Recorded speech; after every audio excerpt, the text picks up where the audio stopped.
Hello, Habari Gani, Hotep. My name is Kristen Williams with the Maji Mommies. Today, we will be discussing reading as a revolutionary act. Our people in America are seeing improvements in college graduation rates, quality of life, and upward mobility. Although the work must be continued and improved to increase these statistics. Black families are reaching out to one another to find materials to educate their children at home, in addition to or in place of traditional schooling. There is a war being waged over our minds, and we are continuing to fight valiantly. We are saying no to the mainstream and stepping into higher frequencies of thought and success. I am reaching out to all parents today to celebrate the importance of reading and remind us all that our work is not done. Every time you see a black child, you should ask them, "What are you reading today?" And I'll tell you why. Privatized prisons are now predicting the number of cells they will need down the line based on third grade reading levels. Sadly, African American children are lagging behind academically, with only 14% of us reading proficiently by the 8th grade. Only 54% of African Americans are graduating high school nationwide. Our children are first to be expelled, put in detention, or in slow classes. We are first to be labeled as problem children or put on ADHD medication. We are a genius people that have laid the foundation for education worldwide. But today we have some of the most brilliant minds in the world locked away in jail cells or sitting in the slow classes at school. Today we have more African Americans in prison or on parole than were enslaved at the height of slavery. When I think about that, I am reminded of the life of our ancestor, Frederick Douglass, who was liberated by his ability to read. He himself said, "Once you learn to read, you will be forever free." In our society, reading is the doorway to all knowledge. It transports you to other worlds and teaches you to empathize with the stories of characters different from yourself. Children gain interpersonal relationship skills when reading that they will use to advocate for themselves and build relationships with others in the future. Talking and reading to your child is going to change their life. Children in affluent homes hear on average 2,100 words an hour. For working class homes, it's 1,200.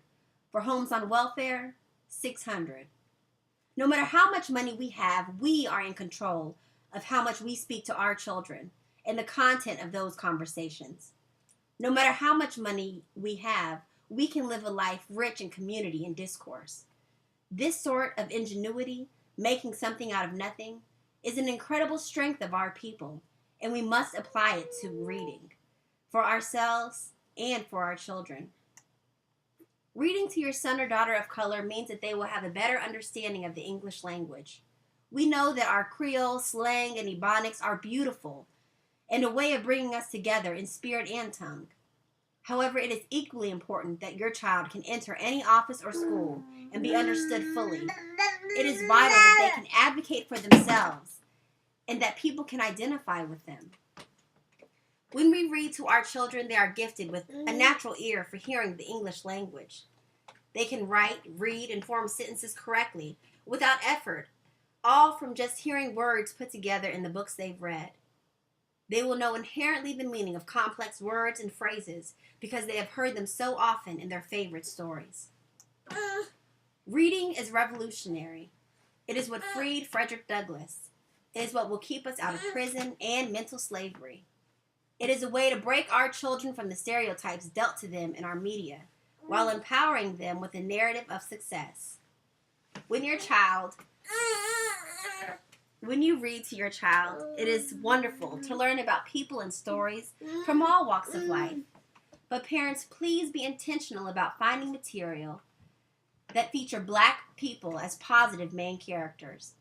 And reading stories like this most often. Remember, you are creating what is normal for your child. Remember, we are not the minority. Remember that we create our reality.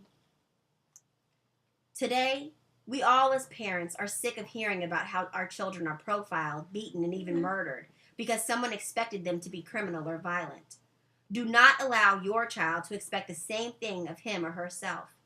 How then will your child treat themselves, their future, their people? At Maji Mommies, we want children to love themselves, past, present, and future.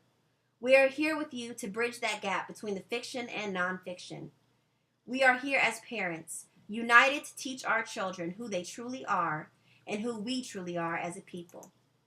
Join us today in reading to your child every day.